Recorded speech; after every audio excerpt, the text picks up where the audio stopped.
നമസ്കാരം. സാരംഗി ന്യൂസിലേക്ക് സ്വാഗതം.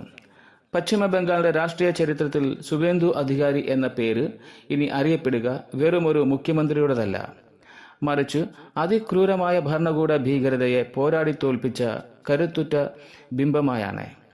അധികാരത്തിന്റെ ഹുങ്കിൽ തന്നെ അടിച്ചമർത്തുവാൻ നോക്കിയവർക്ക് മുന്നിൽ തലയുയർത്തി നിന്നും പോരാടിയ ഒരു നേതാവിന്റെ കഠിനമായ ജീവിത വഴികളിലൂടെ ഒന്ന് നോക്കാം.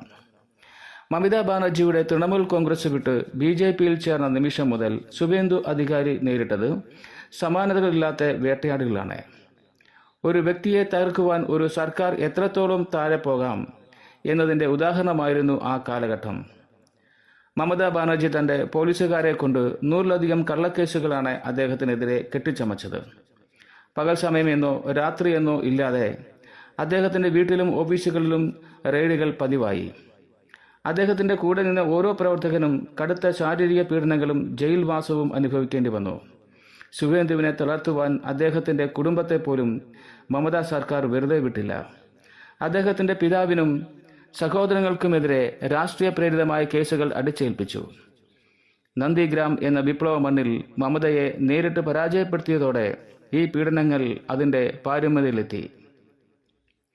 പൊതുയോഗങ്ങൾ തടസ്സപ്പെടുത്തുകയും വാഹന വ്യൂഹം ആക്രമിച്ചും അദ്ദേഹത്തിന്റെ ജീവൻ പോലും അപകടത്തിലാക്കുവാൻ ശ്രമങ്ങളുണ്ടായി.